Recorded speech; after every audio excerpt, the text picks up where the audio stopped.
Bismillahirrahmanirrahim. Assalamualaikum warahmatullahi wabarakatuh. Waalaikumsalam warahmatullahi wabarakatuh. Alhamdulillahi rabbil alamin. Wassalatu wassalamu ala asyrafil anbiya'i wal mursalin. Nabiyina wa sayyidina Muhammadin wa ala alihi wa sahbihi ajma'in. Amma ba'd. Teman-teman semua pemirsa dari Sanggah Syubhat TV, alhamdulillah kita kembali diperjumpakan oleh Allah Subhanahu wa taala dalam suasana kali ini bersama teman kita masih Bang Ainur. Gimana kabarnya? Alhamdulillah. Alhamdulillah. Handphone bunyi-bunyi tuh, banyak chatting silent dulu dah. Dari istri kali ya. Iya. Istri ya. Yang mana? Nah, mana lagi? Sono.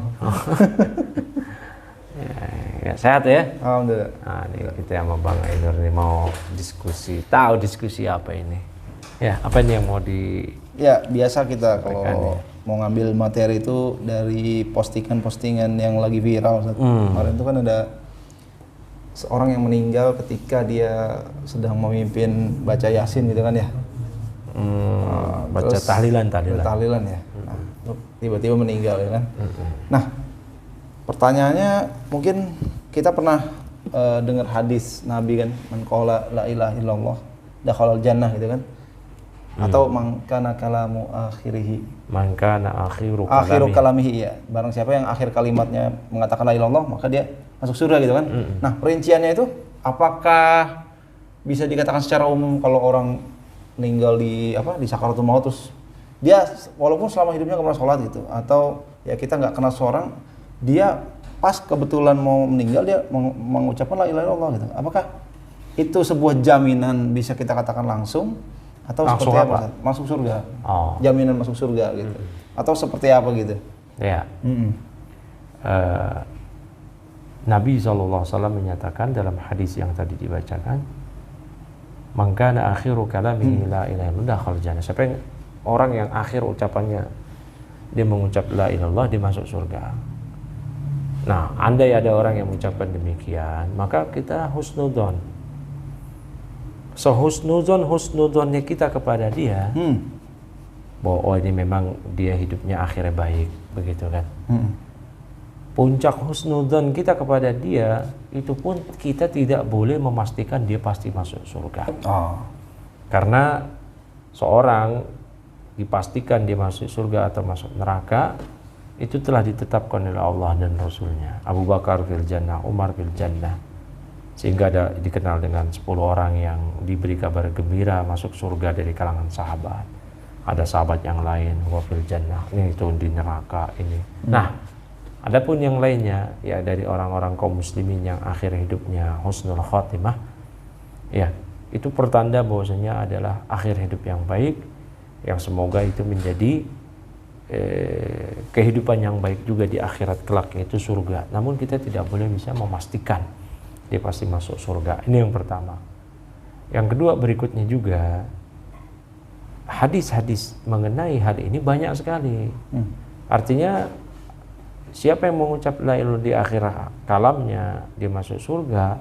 Ini para ulama menjelaskan juga. Misal Syekh Shalih Al-Fauzan ya ditanya dengan pertanyaan kayak tadi, apakah mutlak seorang itu masuk surga? Beliau menjelaskan tadi sebagaimana yang telah saya sebutkan. Saya pun juga mengutip dari fatwa beliau. Kemudian beliau menjelaskan juga bahwasanya banyak hadis-hadis yang lain. Seorang yang mengucap la ilaha illallah dia harus punya keyakinan, bukan sekedar di lisan. Keyakinan apa? Keyakinan dari kandungan la ilaha illallah, bahwa tidak ada yang berhak diibadahi dengan benar kecuali Allah. Makanya ada hadis-hadis yang Nabi SAW mengatakan, man mata wa huwa ya'lamu annahu la ilaha illallah dakhala jannah. Siapa yang mati dalam keadaan dia mengetahui, meyakini tidak ada ilah, tidak ada sembahan yang berhak diibadahi dengan benar kecuali Allah, maka dia masuk surga. Atau dalam hadis yang lain yang semakin menjelaskan, man qala la ilaha illallah wa kafara bima yu'badu min dunillah haruma maluhu wa damuhu wa hisabuhu 'ala Allah. Siapa yang mengucap la ilaha illallah wa kafara bima yu'badu min dunillah, dan dia mengingkari, dia kufur terhadap segala yang diibadahi selain Allah. Ya, di ayat yang lain, fama yakfur bitaghut wa yu'min billah, siapa yang kufur pada taghut, sembahan yang disembah selain Allah, dan dia hanya beriman pada Allah. Nah, Bagaimana semisal ahlu bid'ah yang mengucap la ilaha illallah di akhir hidupnya, kita bawa kepada kemungkinan mungkin dia bertobat. Namun kita juga jangan menutup mata bahwasanya banyak kalangan kuburiyun, orang-orang yang gemar melakukan praktek-praktek kesyirikan. Dalam kesehariannya juga mengucap la ilaha illallah. Pagi hari dia ngasih sesaji buat buat selain Allah, jin. Malamnya dia tahlilan la ilaha illallah, la ilaha. Paginya lagi dia ngasih sesajen lagi. Malamnya dia tahlilan lagi. Begitu terus. Berarti ucapan la ilaha illallah yang diucapkan bahkan dalam bilangan yang banyak itu bukanlah substansi dari la ilaha illallah yang diinginkan. Makanya musyrikin Quraisy tahu makna la ilaha illallah, maka mereka enggan mengucap la ilaha illallah. Ketika Nabi SAW mendakwahkan mereka la ilaha illallah, qulu la ilaha illallah tuflihu, musyrikin Quraisy mengatakan, aja'alal aliha ilaha wahida? Apakah iya, yaitu Nabi kita Muhammad SAW yang mendakwakan mengucapkan la ilaha illallah agar manusia mengucap la ilaha illallah. Apakah orang ini hendak menjadikan sembahan-sembahan kita yang banyak selama ini kita berikan kepada mereka sesembahan hanya dijadikan sembahan itu satu saja? Itulah konsekuensi la ilaha illallah.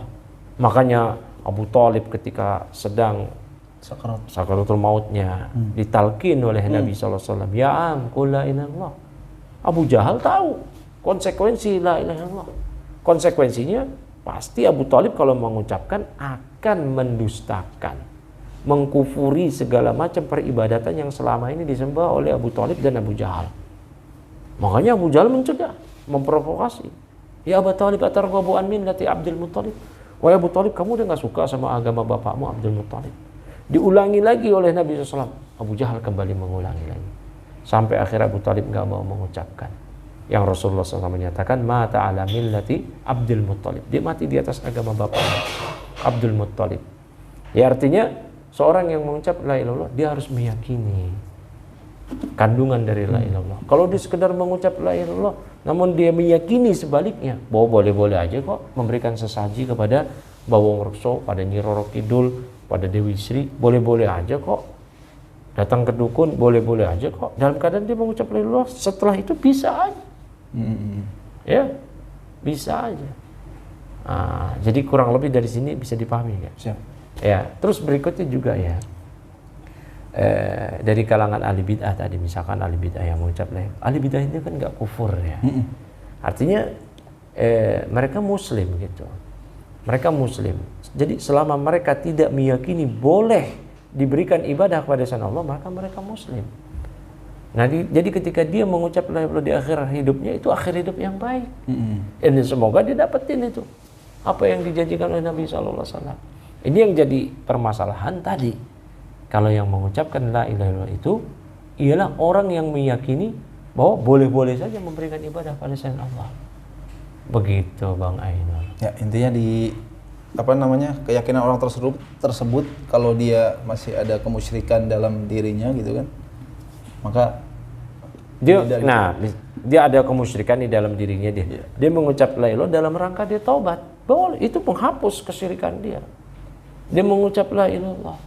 Semisal anak Yahudi yang sakit dibesuk oleh Nabi SAW, kemudian didakwahkan oleh Nabi SAW. Anak Yahudi itu menengok ke bapaknya. Akhirnya kata bapaknya, Ati Abul Qasim, udah ikutin aja Nabi SAW. Dia mengucapkan la ilaha illallah dalam keadaan meyakini tidak ada yang berhak diibadahi dengan benar kecuali Allah, Muhammad adalah utusan Allah. Ya, maka dia masuk surga. Ya. Dan Allah selamatkan anak tersebut lewat lisan Nabi SAW dengan ucapan yang diucapkan oleh dia atas talqin dari Nabi tadi. Kalau itu kan sahabat ya di zaman Nabi. Nah, kalau sekarang kasusnya gini, dia kuburiyun nih, selama hidupnya dia suka meminta doa kepada penghuni kubur lah ya, katakan begitu. Ketika dia meninggal, mengucap la ilaha illallah gitu.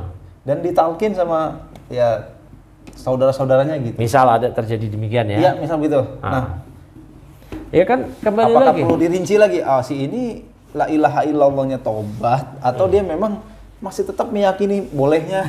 Nah, itu kan urusan yang nggak kelihatan. Iya kayak gitu. Urusan yang nggak kelihatan. Tapi intinya kita punya dobat, punya ketentuan. siapapun dia, kalau dia mengucap la ilaha illallah dalam keadaan dia meyakini haramnya beribadah kepada selain Allah dan wajibnya memberikan ibadah hanya kepada Allah, sebagaimana kandungan la ilaha illallah, la ma'budu bihaqqin illallah, tidak ada yang berhak diibadahi dengan benar kecuali hanya Allah, maka dia mendapatkan apa yang dijanjikan, dakhalal jannah. Ya, insya Allah dia mendapatkan. Itu dobetnya, ketentuannya. Jadi kita nggak perlu lagi menelisik, oh bisa jadi dia, bisa jadi dia, bisa jadi dia. Nah, seperti itu aja. Ya, jadi kurang lebih begitu Bang Ainul. Siap. Jos.